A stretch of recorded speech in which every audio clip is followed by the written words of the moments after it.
Welcome back for another episode of Building a Small Income Property.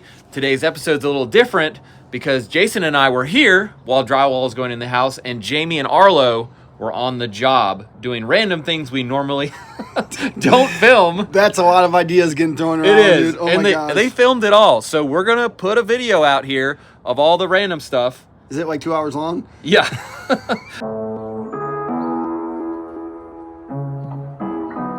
Arlo, I don't trust just any other guy to hammer over my finger here, but I'm gonna let you do it. Okay? You got it. There it is. All right, nice. All right. I'm really excited today. We're gonna start on the shingles. Now this is kind of strange, but we're gonna hire out the shingling to a roofing crew, but I'm gonna start doing it myself today. Why am I gonna start the shingles if I'm hiring it out, you might ask? Well, I'll tell you. I'm very particular about the way that things happen on my jobs, and especially where the intersections of the roofing and the soffits happen. I want to make sure that it just gets done just the way I like. So, on account of my pickiness, I'm just going to go ahead and attack those details myself, and then the whole rest of the shingle job, they can just go nuts and I'll be perfectly happy.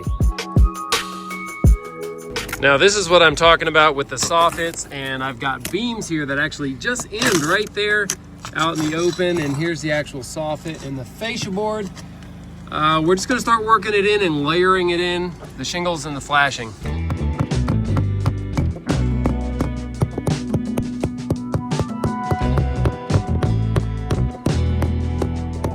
If you want to do that, get a hammer that has a flat face on the side. That's or right. a lot of them are dented in and stuff. Can't do it. Good tip. We're getting down to the nitty gritty here. We've got our first piece of flashing made to do this wall flash, and it is a weird little spot. This is not normal to have a spot exactly like this, at least not for me. So we're doing a little unconventional stuff.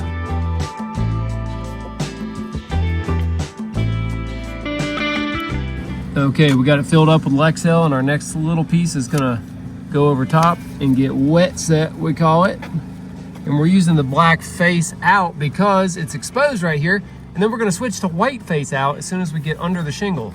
So the part going up the side of the beam is white.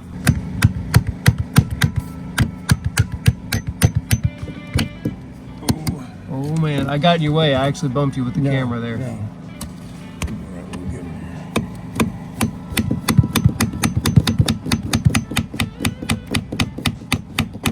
Here it is, that's how the pros do it.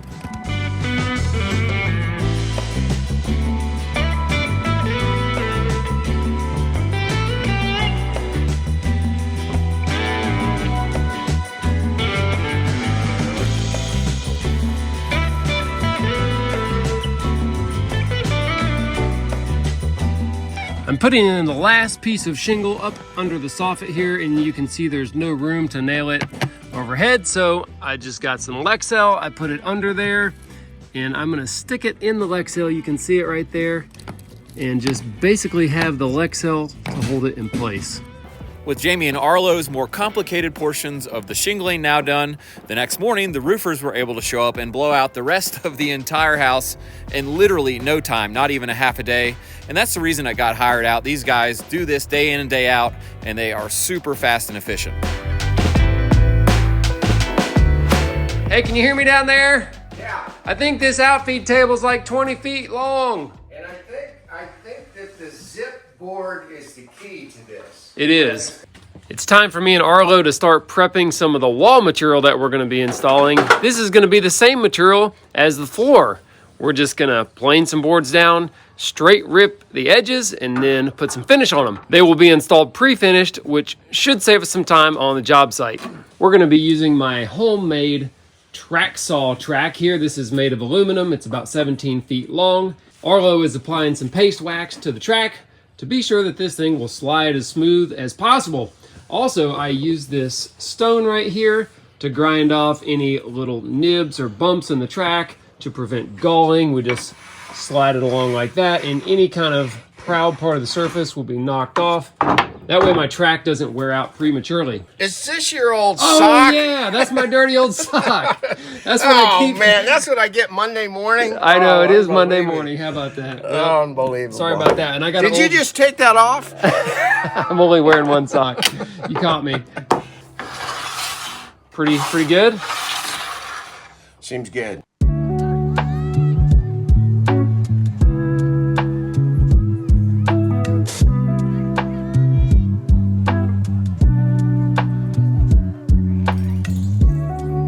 All right, there's all the ripped off pieces. I'll make kindling out of those for fire starting.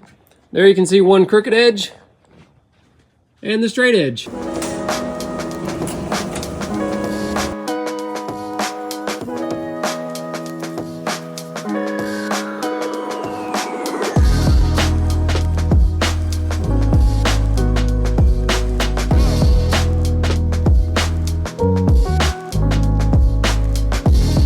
We're gonna stack these outside, and we're doing this in batches because that was a dozen boards. I actually need 36 to 40 boards, but I have limited space in my shop, so it's really difficult to process a massive amount at one time. So we're just gonna do it in stages.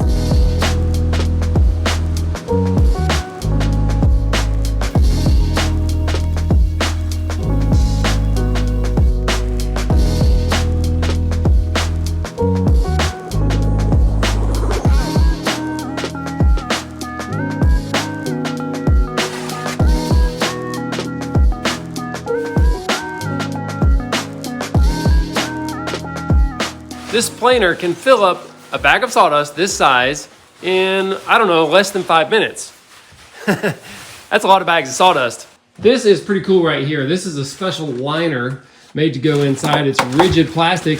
And what it does is it holds the bag in place from being sucked up into the part of the machine here, this tapered cyclone part. Otherwise, it would just pull the bag out, and I don't know what would happen then, but it would go up into the fan, I guess, and be bad news.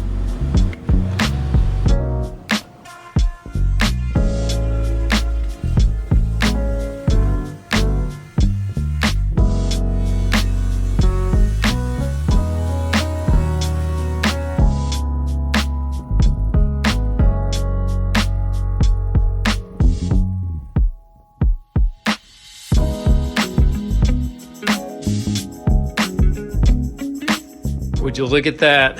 This is where the slinky was invented. Wow, ooh. Ooh, whoa. Hey now. Hey, there we go. Telephone cord? How do you think they invented that?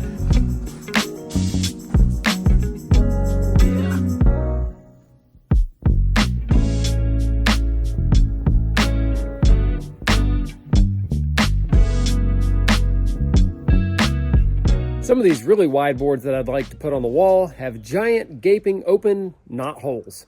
And instead of discarding that part of the wood, I simply put some zip tape on the back of the hole and I fill it up with epoxy. And this is a good way to redeem wood that has giant knot holes. I'm going for a rustic look anyway, so it's not like I really care.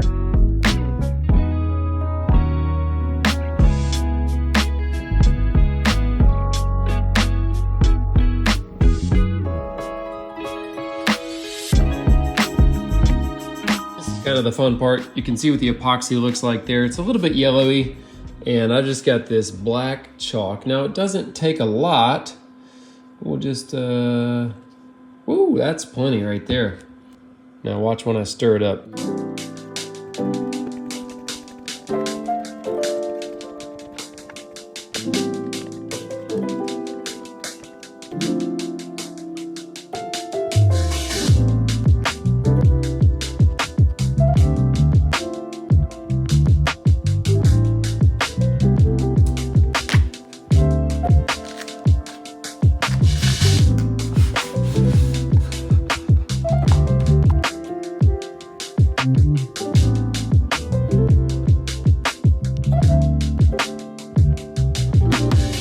This video is brought to you by Keeps, and they've been a longtime sponsor of our YouTube channel, so we really appreciate that.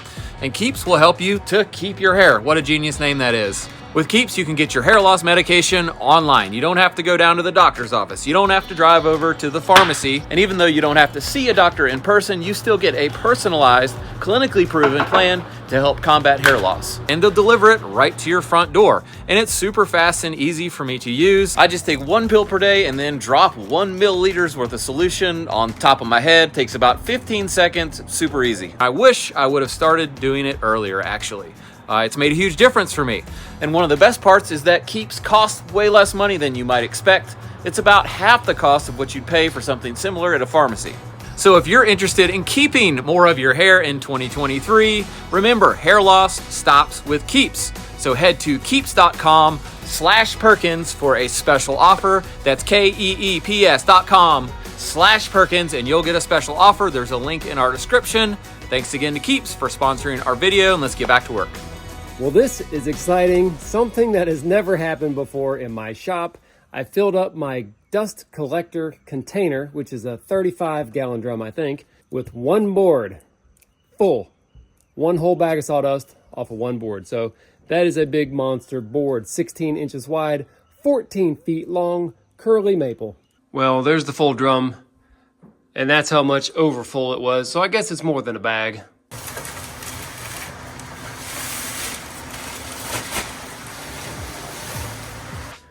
A lot of these wide boards have like a twist in them or a hump, and instead of sending them through the planer and still having a hump when it comes out the other side, even though it will be smoother and maybe slightly less humped, what we're going to do is take the portable electric planer and shave down these parts so that we have a relatively flat surface to stick it in the machine with when we start.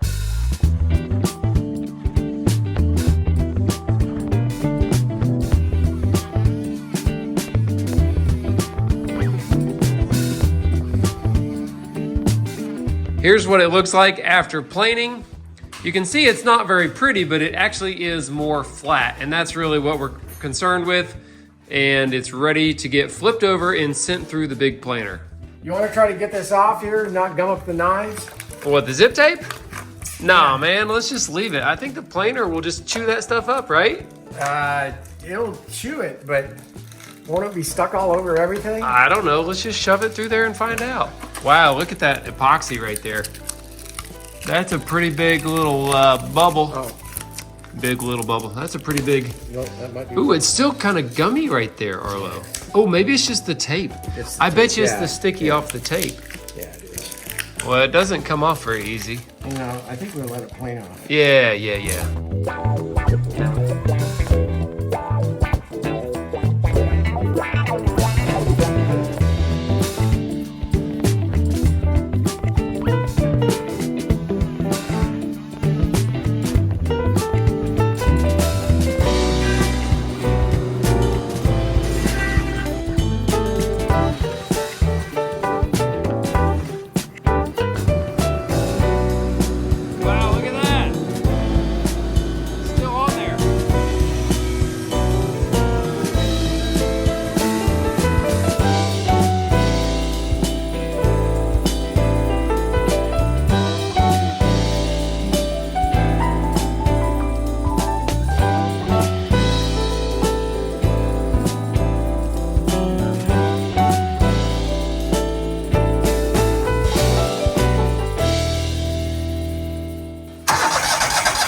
Well, that machine is pretty noisy. I'm gonna try to get away from it, but that was really cool seeing all the stuff in the tank. It's like being kind of, I don't know, churned maybe. So this is grass seed plus mulch. He said there's a wood-based like mulch product that's in there, all kinds of fertilizer, lime, and some other stuff. I don't know. So I think this is a lot better than just simply putting straw and grass seed on the ground, because this has all the kind of nutrients built in that the grass needs to get growing and to get the seed to stick to the ground. This dirt that it's going over, some of it is good yard dirt, like dark or black dirt, but some of it is just like compacted red clay. And if you know anything about planting seed, you know that's probably almost the worst kind of soil that you could try to grow grass on without adding topsoil. And I am not adding topsoil. I'm just gonna spray this on there. Well, he's gonna spray it. He said it'll stick really well, and if it gets water, it'll grow. So that's what I'm counting on.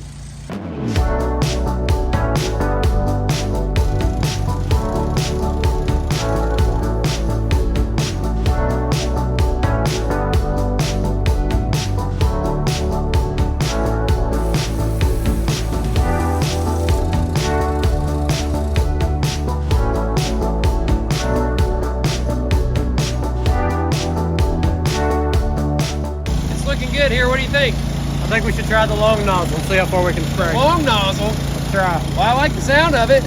All right, that's the long nozzle, huh? See what it can do. Whoa, holy moly. Man, you could put out a fire with that if you had to. So I kind of feel bad that I'm not helping you with the hose, but I'm, running the camera, right? Yeah. So I'm sorry for that. But I will say this actually looks like really hard work. It's hard. It's filthy. This is my first job of the day. You can see how dirty I am. Wow. It's a lot of dragging the hose around. Yeah, be great if you had a guy to help you, right? It would be good. That would be really handy, but help's hard to find these days. I hear you.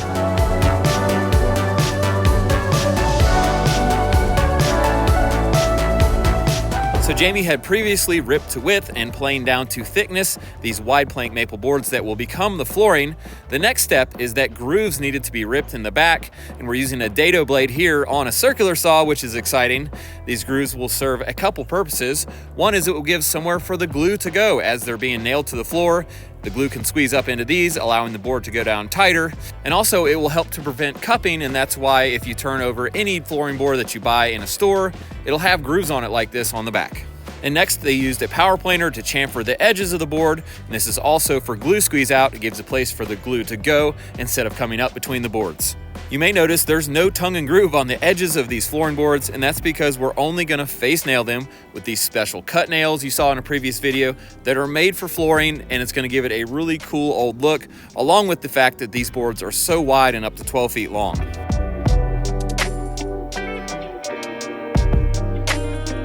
Jaime took the remaining straight and flat boards and ripped the dado grooves in the back with the table saw instead of the circular saw like Arlo was doing. The reason this wouldn't work for all of them is because a lot of them had some bow or crown to them, and as they ran through the saw and the saw table is perfectly flat, it would lift the board off the dado set and the groove wouldn't get cut deep enough.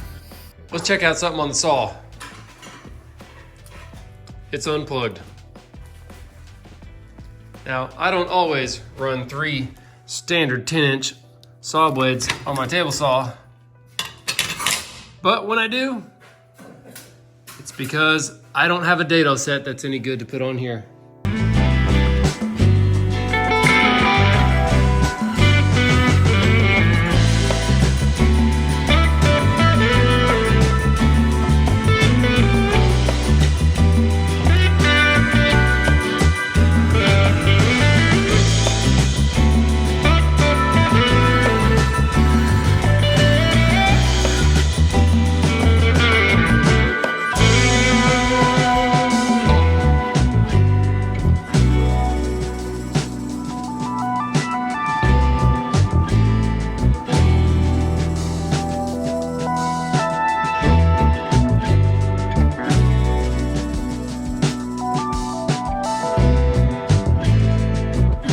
Well, here I am again at the door shop. This is a place called Pop's Building Supply. It's in Asheville, North Carolina. They have tons of doors, along with other things like cabinets and some wood countertops. Lots of very cool things. If you're a builder, you'll go nuts in here because you'll want to buy all of it. Anyway, there's a really good chance you can find what you're looking for, which I did. We ended up deciding to get these 5-panel doors. I got one door that has frosted glass, and then the other doors are simply wood doors that are going to get painted white. They're already primed right now, so that's nice. I finally got loaded up, and I'm ready to get back to town.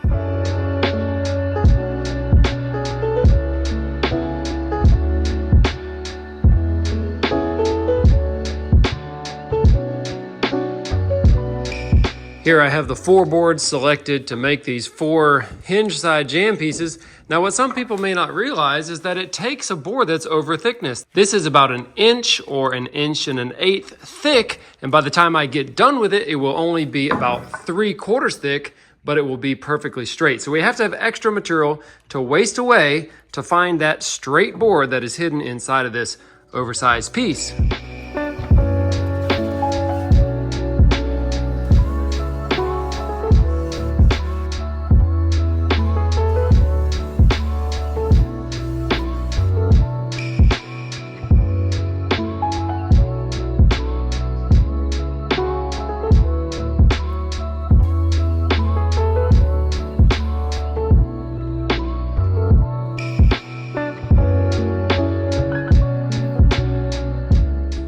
very simple jig here that holds the door on edge while I route the hinges or drill the holes for the handle. I've used many different jigs, homemade jigs, store-bought jigs to route the hinges in, and today I'm going to be using this Portacable brand door hinge routing template. You can assemble it in different measurements and different ways for different size doors and for different number of hinges and for different size hinges. So it's a pretty cool jig. It's well worth the money. Something interesting about this type of a jig is that it uses a collet for your router base. Now this will unscrew and attach into the base of your router. It'll actually be oriented sticking downward like this, and your router bit simply goes through. Now the router bit does not touch the collet, it's just held centered in the collet, and the bit extends down enough to make the cut. Now this edge of the collet will ride along the metal part of the jig, keeping your router bit from making contact with the actual jig, because the jig is metal and you don't want your router bit to be chewing the jig apart. In the past, I've used this jig that I made here in the shop out of a few little scraps and a bearing guided router bit that will simply ride the edge of the jig, and you can see that it kind of will chew away on the actual shape of your jig over time with use, and you'll have to replace it. That does not happen with the collet and the other bit, because no cutting part of the bit will ever contact the jig. So these are great, they're disposable, you can make them any shape and size, and I think it's a great idea for anybody that doesn't want to buy an expensive metal jig.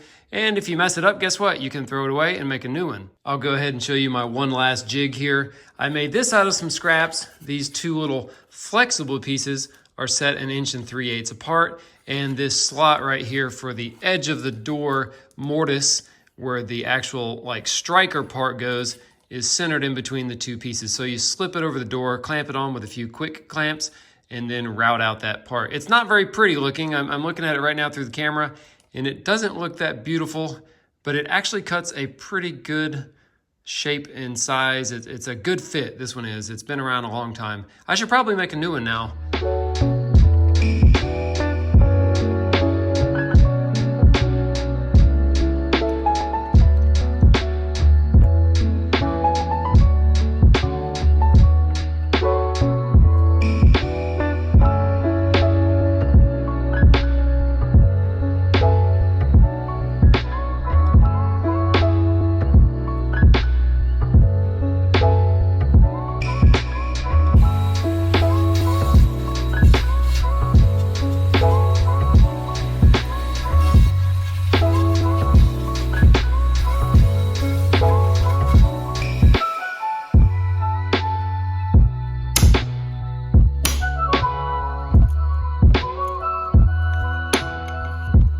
I gotta say, this system is really fast and it's really precise, so all of your hinges line up. I will also say I spent like 30 minutes getting this jig set up, getting the router bit depth set just right for the thickness of my hinge. So that took a little bit of time, and it was frustrating actually, because this is a plunge base router and it's the only router I have that still has the part that the collet attaches to, because I've modified all the rest of mine, and it was really frustrating. But now that it is set, it's really quick to go from door to door and to go from the door straight to the jamb without changing anything.